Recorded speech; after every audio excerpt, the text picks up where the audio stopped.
As you guys were expecting, yes, I was going to do a full review and a first impression video of this absolutely stunning Fiat 500 Abarth 595. The colour on this, actually, I actually only just recently found out is Compavolo Grey, if that's how you pronounce it. But yeah, I'm going to get to a full review and go from there, and of course my honest opinion. Right, so let's start off, of course, the exterior.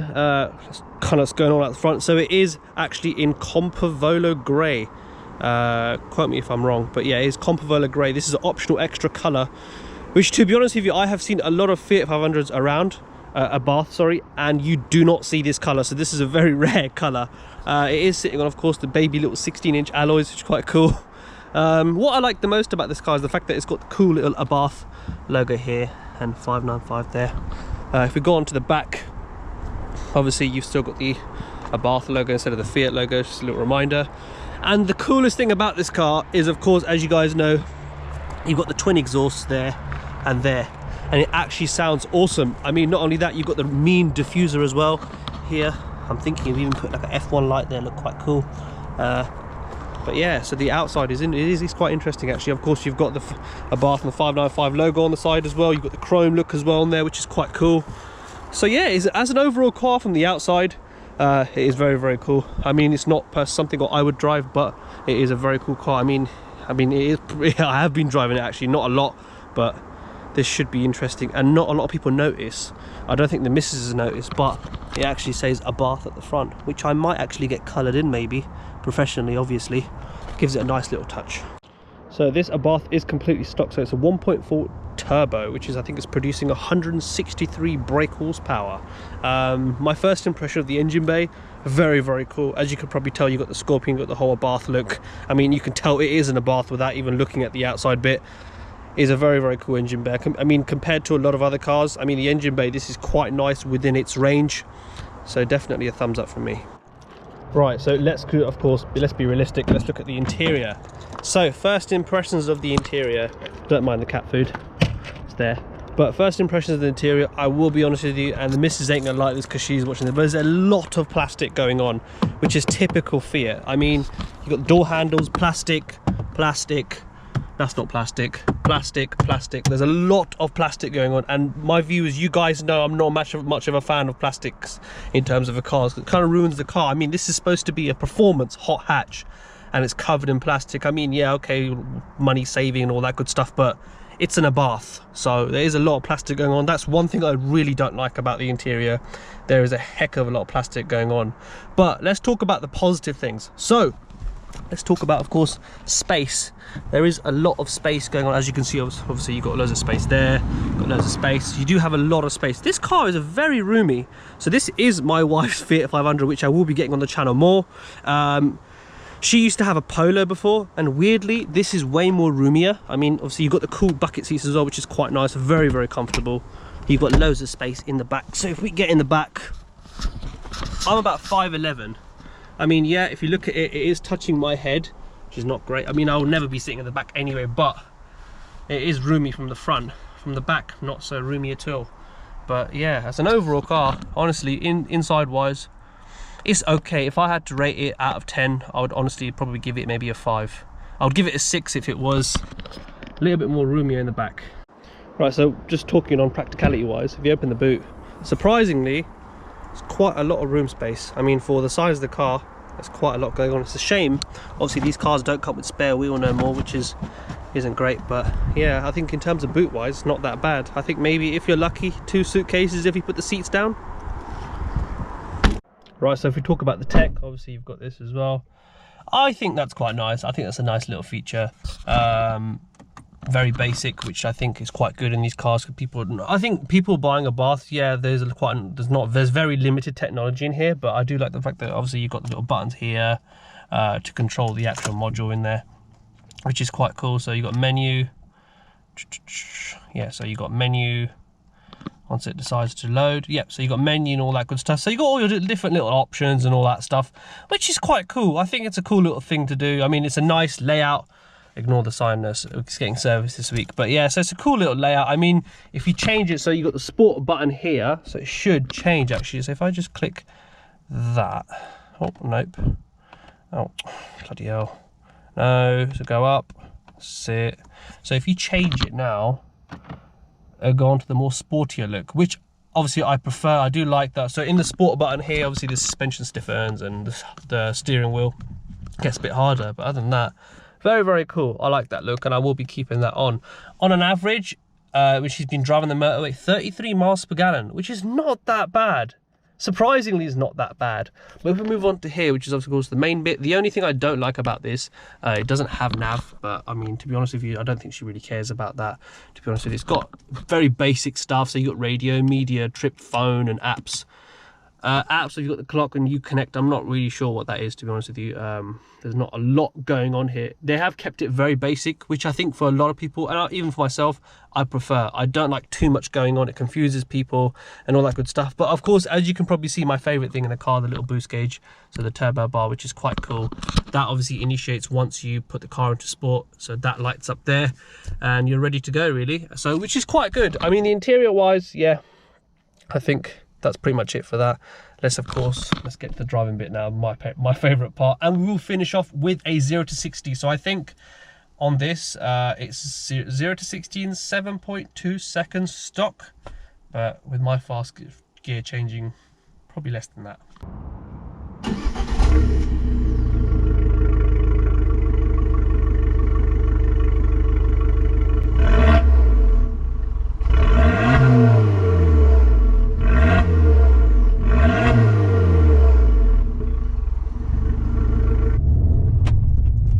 So we are on a little bit rough roads, and the first thing I've noticed is, geez, the road noise in this, because this car it's quite light and it's very thin in a way, small shell and everything, so you can hear the road quite a bit, which is the reason why I'm talking a little bit louder than usual. That is one thing I don't like about this car. You can hear the road a bit too much, which is a real shame. It is a real shame. It hasn't really destroyed the purpose of the car or actually buying one. I mean, normal roads is fine, but on rough roads it's horrible. It really is, because of those little 16-inch alloys 16-inch alloys. The car's quite small, so it doesn't shock me, but on normal roads it's not that bad. It really isn't that bad. You do feel quite high up. There are a couple of things, obviously, like you can't really adjust the steering wheel back and forth. It's only up and down, which I think is absolutely stupid, I'll be honest with you. Not very great. But I keep talking about the bad points, but I think those are the only bad points about this car. So let's talk about the most positive things. Right, so let's talk about obviously the positive point, the performance. 160 brake horsepower, 163 brake horsepower for something that weighs pretty much absolutely nothing. Actually moves quite quick and handles the road absolutely amazingly. I mean, it takes corners very easily. That's it. I am impressed. I am very impressed. Got you used to how to put the windows up because it's down there. So 163 brake horsepower and something that weighs not a lot. Now I can actually see why people buy these cars. So performance, definitely 100%. Does need a map for sure, which I am going to map very soon. So let's talk about handling. Just a little crazy thing there. Handles very well. I am very impressed, and I can actually hands down say this handles better than my S3. Because the S3, don't get me wrong, was fast and it used to grip, but it used to understeer like mad. This thing has absolutely no understeer, which is great. It handles well, it's fast enough. Obviously this is the missus car, but obviously I'm getting my hand stuck in it as well. As an overall car, if you put your foot down, people are not impressed by my little scatty move. If you put your foot down, you actually get somewhere, which is very and you don't feel the road as much, but you put your foot down and you're moving, you're actually moving. Right, let's reduce the speed here. Oh, this is actually shockingly quick. So handling wise, definitely. So performance, handling, practicality wise, okay, not that bad.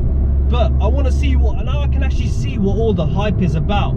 I mean, yeah, of course, price tags on these are under 10 grand for like a 15-16 plate, which is not that bad. Tuning wise, very, very good. My buddy Steph, so Steph ABTV, actually started his channel off with an Abarth, and I can actually see why. This is a very cool car. I am very excited to actually do some stuff to this. You feel very high, which is very good. You feel like you're in a performance car. You feel like you're in a sports car, something you know that's actually going to get somewhere. Let's, for example, compare it to a Volkswagen GTI. For the people that own GTIs, this is not cussing you out. A stock GTI and an Abarth, I'll be honest with you, I'd rather own an Abarth now, because this, not only is it cheaper, you can have more fun in it. This is a car that a lot of people abuse, and I can see why people abuse these cars. It is, and surprisingly, out of everything, it's very comfortable, very, very comfortable. I feel like I can do a lot of road trips in this and not get uncomfortable. So Steph, fair play, mate, fair play to you. Right, so before we do the draggy, I've just turned the TTC. I wasn't really sure what that is, but what it's saying, it's a function of the latest Bosch braking system that reduces wheel spin in corners by braking rather than cutting engine power. Which in a way basically is going to help me get faster figures. You know, I think it's just a sport version, like a sport button in a way. So it should be interesting to see. I've got the draggy up now, so this should be interesting. I'm hoping I can get under 7 seconds. So my draggy's down here. Oh, there's a nice Ferrari passing by. Right, so this should be interesting actually. Yep, he's definitely got the same idea as me. Right, thought I'd let him pass by. We'll do a cheeky little 0 to 60. And he's definitely flying. It's a shame I don't have my CNS on me. Right, so let's do a cheeky little 0 to 60 in this. So 0. Right, 3, 2, 1, go. Come on, come on, come on. Whoa. Whoa, whoa. So close. Okay, it didn't, okay, it didn't capture that actually, which is a shame. Right, next turn. Ready, 3, 2, 1, go. Come on, baby, come on, that's it, you can do it. Come on.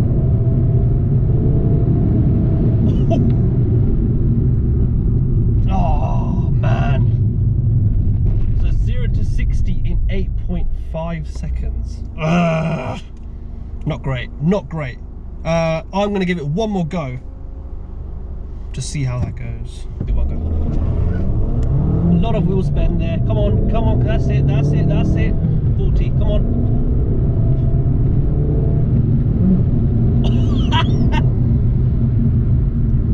Okay, not that bad at all. So I've hit 0 to 60 in 7 seconds on the dot. Not that bad. See, it just requires a little bit more, you know. Right, so 7 seconds on the dot is not that bad actually. 7.2 I think is stock. 7 seconds not that bad. I mean, I could have changed the gears quite quicker, but I don't think it's going to happen today. But I hope you guys enjoyed. I mean, as an overall car, definitely perfect for the missus. I mean, yeah, like I said, does need a map, but as an overall car, definitely thumbs up for me.